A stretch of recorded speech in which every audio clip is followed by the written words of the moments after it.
सकती है। पाकिस्तानी जनता, पाकिस्तानी अवाम चंदा लेती है, गरीब है, भूखे पेट सोती है। ये मोहतरमा ये फरमा रही थी, कह रही थी, ओ बीबी तुम्हारे जो मुल्क में हालात हैं, तुम्हें अपने हालात के बारे में कुछ नहीं पता। जो तुम लोग ड्रामों में ड्रामे करते हो, लिटरली ड्रामे का नाम किसी ने सही ड्रामा लिखा है कि 500 करोड़, 800 करोड़, 1000 करोड़, 1800 करोड़। तुम लोग की अवाम तो बिलो दी बेल्ट जिंदगी गुजारने पे मसरूफ है। इंडिया चले जाए ना, कोई हमारे भी बहुत जान पहचान वाले इंडिया गए हैं तो उनकी शक्लों से माशाल्लाह पता चल रहा होता है कि कितनी रौनकें बरस रही हैं और कितना खाना मिलता है, कितने प्रोटीन्स मिलते हैं, कितने कार्बोहाइड्रेट्स मिलते हैं, या कितने आप लोग लिपिड्स या फैट्स या विटामिन खाते हैं, कितने जूसेस आप लोग पीते हैं। आप लोगों की जो अवाम है ना वो बिलो दी बेल्ट, गुर्बत से भी नीचे की जिंदगी बसर करिए। ये तुम लोगों ने एक मास्क पहना हुआ है जो तुम लोग दिखाते हो अपनी फिल्मों में, अपने ड्रामों में। आतंकवादी कहते हो ना, तुम लोग की फिल्मों को पैसे कौन देते हैं ये बताओ। तुम लोग के पैसे कहां से आते हैं? जो पीछे से फंडिंग होती है वो कहां से आती है? ये तुम लोग की अपनी फिल्में साबित कर चुकी हैं कि तुम लोग की फिल्मों की फंडिंग कहां से आती है। अंडरवर्ल्ड के मामला तो तुम लोग के यहां ज्यादा है। हम लोग तो अपनी अवाम से अगर पैसा मांग रहे हैं डैम के लिए तो हम किसी अंडरवर्ल्ड से तो पैसा नहीं मांग रहे डैम के लिए।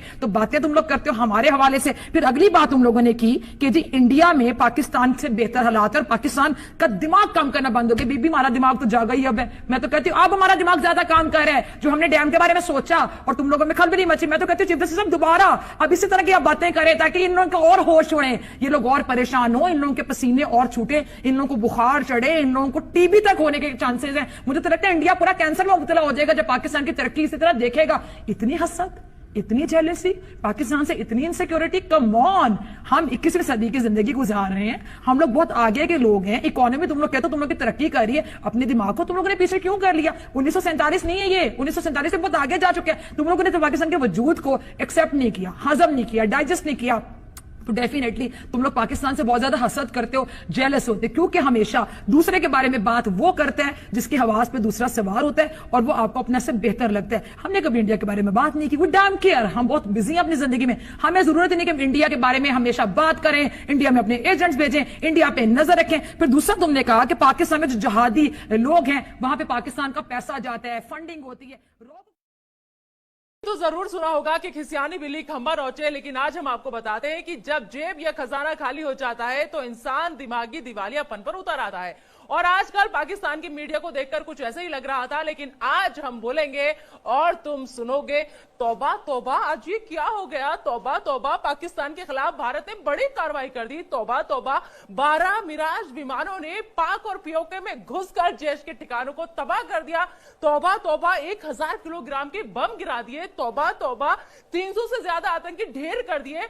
तो जिस पाकिस्तान की पूरी इकोनॉमी गधों के भरोसे चलती हो, वो हमें गुर्बत का ज्ञान झाड़ रहा था आजकल। और इनकी हालत को देखकर तो ऐसा लगता है कि पाकिस्तान में बच्चे भी गधे ही पैदा होते हैं और बड़े होकर गधों से ही उनकी रोजी रोटी चलती है।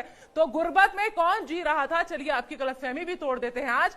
और हाँ, पाकिस्तानी मीडिया जरा ये नखरे शक्रे दिखाने से पहले अपने लोगों से थोड़ी जानकारी तो मांग ली होती। आज हम बोलेंगे और तुम सुनोगे, कर्ज लेकर घी पीना, कोई तुमसे और तुम्हारे पाकिस्तान से पूछे, सिर से लेकर पांव तक कर्ज में डूबा है तुम्हारा पाकिस्तान, दिवालिया होने की कगार पर पहुंच गया है तुम्हारा पाकिस्तान। हर बार भिखारी की तरह कटोरा उठाया और चले गए अपने मुंह बोले पापा चीन के पास। वैसे तुम लोग चीन से जाकर कहते क्या होगे? पापा पापा हम मरने वाले हैं, खाने के लिए अनाज के दाने तक नहीं है, हमें कुछ दे दो ना। यही ना? तुमने ये तो देखा ही होगा पाकिस्तानी मीडिया की भूखे कुत्ते के आगे जब कोई बोटी डाल देता है तो कुत्ता दुम हिलाने लगता है बोटी डालने वालों के आगे। और एक और गलतफहमी दूर कर देती हूं, तुम्हारे यहाँ का रुपया ना भारत के अठन्नी के बराबर है, प्लीज जाकर पढ़ लो। यानी तुम्हारे यहाँ का क्लास 2 ऑफिसर हमारे यहाँ के ऑटो वाले के बराबर भी नहीं कमाता। इन दिनों की मैं बात कर रही हूं, इन दिनों जो पाकिस्तानी मीडिया के तेवर थे ना, उसे हमारे यहाँ पे भौंकना कहते हैं, भौंकना। और पाकिस्तानी मीडिया, तुम्हें तो यह बाखूबी पता ही होगा कि जो कुत्ते काट नहीं सकते वो सिर्फ भौंक कर ही काम चलाते हैं। लेकिन हम वो शेर हैं जो कहते हैं वो करते हैं।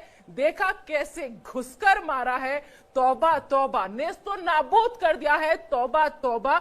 और इन दिनों वो कौन सा लफ्ज यूज किया था तुम लोगों ने? हमारे जिहादी तंजीम, वाह वाह, हमारे हाफिज सईद, बहुत खूब, बहुत बढ़िया। अरे अगर हिम्मत है तो दुनिया को बताओ ना, हम दुनिया के सामने यही तो कह रहे हैं, ये सारे जिहादी तंजीम तुम्हारे हैं। हाफिज सईद को तुमने पाला है। हिम्मत है तो बताओ दुनिया को, ताकि दुनिया भी देखे तुम्हारे जिहादी तंजीम की हकीकत, दुनिया देखे तुम्हारे हाफिज चाचा की हकीकत और तुम्हारी हकीकत। लेकिन दुनिया के सामने तो तुम्हारी गिग्गी बंद हो जाती है। और पाकिस्तानी मीडिया ने इन दिनों भारतीय फिल्मों पर भी सवाल उठाए, मतलब कोई मौका नहीं छोड़ा कि जिस जैसे भी हो बस हिंदुस्तान का मजाक उड़ा रहे हैं। अरे बरखुरदारों, हमारी इंडस्ट्री ने अगर काम देना बंद कर दिया ना तो भूखे मर जाएंगे पाकिस्तानी कलाकार। याद है ना अदनान सामी, तुम्हारे देश को लात मारकर हमारे देश में आकर बस गए। आतिफ असलम, फवाद खान, हुमैमा मलिक, इमरान अब्बास, मावरा हुसैन, माहिरा खान, अली जफर, मीका जुल्फिकार, वीना मलिक, अर्शी खान, सारा लोरेन और न जाने ऐसे कितने नाम। सबा कमर तो आपको याद ही होंगी, कैसे पाकिस्तान की कलई खोली थी सबा ने। साफ कहा था कि हमें शर्मिंदगी उठानी पड़ती है पाकिस्तानी होने पर।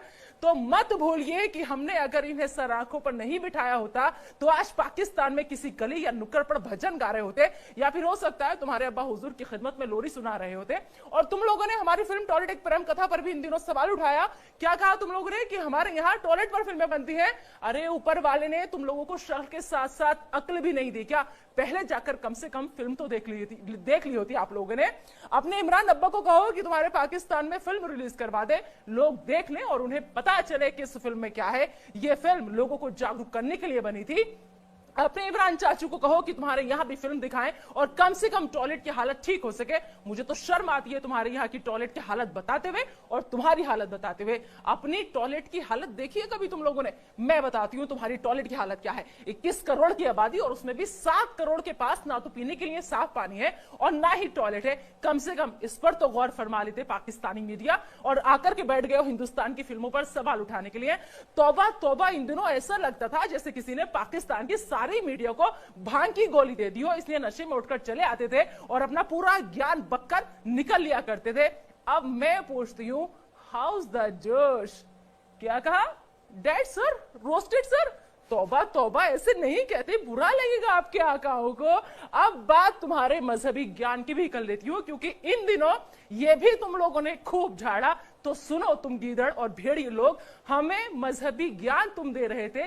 तुम्हारे यहां हिंदुओं का कत्लेआम होता है, 25 सालों में उनकी आबादी बेहद कम हो गई। कम से कम ये तो पढ़ लिया होता कि पूरी दुनिया में सिर्फ हिंदुस्तान ही वो देश है जहां सारे मजहब के लोग एक साथ रहते हैं और सबको आजादी है प्यार से मोहब्बत से रहने की। और हाँ, मुसलमानों का जिक्र भी इन दिनों तुम लोगों ने खूब किया वहां की मीडिया ने कि मुसलमान यहाँ पे हिंदुस्तान में परेशान है। अरे किस मुसलमान की बात कर रहे हो आप लोग? मैं भी एक मुसलमान हूं और मुझे फक्र है, गर्व है अपने हिंदुस्तानी होने पर, और उस अल्लाह का लाख लाख शुक्रिया अदा करती हूं कि उसने मुझे हिंदुस्तान की सरजमी पर पैदा किया है। तो सुन लो पाकिस्तान और सुन लो पाकिस्तान की मीडिया, सुन लो तुम गीदड़ और भेड़िए लोग, हिंदुस्तान शेर है, शेर था, शेर है और शेर रहेगा। और ये हम क्यों कह रहे हैं, इसका सबूत आज तुम्हें मिल गया है।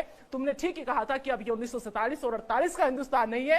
यह भी गलतफहमी दूर कर लो कि 1971 का हिंदुस्तान है। अब की बार घुटने पर तो झुका दिया है और जरूरत पड़ी तो काट कर रख देंगे। याद है ना 2016 घर में घुसकर सेका था, और वैसे ही आज फिर से सेका है, क्योंकि हम बोल कर मारते हैं, सामने से मारते हैं। हम तुम्हारी तरह बुज़दिल नहीं है। और अब तुम लोग बदले की बात करो, किससे बदला लोगे? हमारी शराफत देखो, अभी भी शर्म महसूस करो कि हमने न शहरियों को निशाना बनाया है, न तुम्हारी फौज को निशाना बनाया है, सिर्फ आतंकी और उनके कैंपस तबाह किए हैं। तुम्हें तो हमारा शुक्रगुजार होना चाहिए कि तुम्हारा काम हमने कर दिया। बाकी जो बचे हैं उन्हें अगर खुद तबाह कर लो तो इसी में तुम्हारी खैर है, क्योंकि सोचिए अगर जंग हुई तो तुम्हारा मुल्क हिंदुस्तान के सामने कितने मिनट टिकेगा? यह सवाल अब पाकिस्तान के हुक्मरानों को भी परेशान कर रहा है, क्योंकि तुम्हारे पाकिस्तान को एहसास हो चुका है कि उस पर जो ये बड़ी आफत आई है वो अब थमने वाली नहीं है। और आखिर में कान खोलकर एक बात और सुन लो, जिस दिन हमारे देश के नौजवानों का, देश के नागरिकों का और ज्यादा दिमाग घूम गया ना, उस दिन कराची, इस्लामाबाद और लाहौर में भी तिरंगा लहराता हुआ नजर आएगा। फिर तुम्हारे पास बिलबिलाने के अलावा कोई रास्ता नहीं बचेगा। जय हिंद, जय हिंद।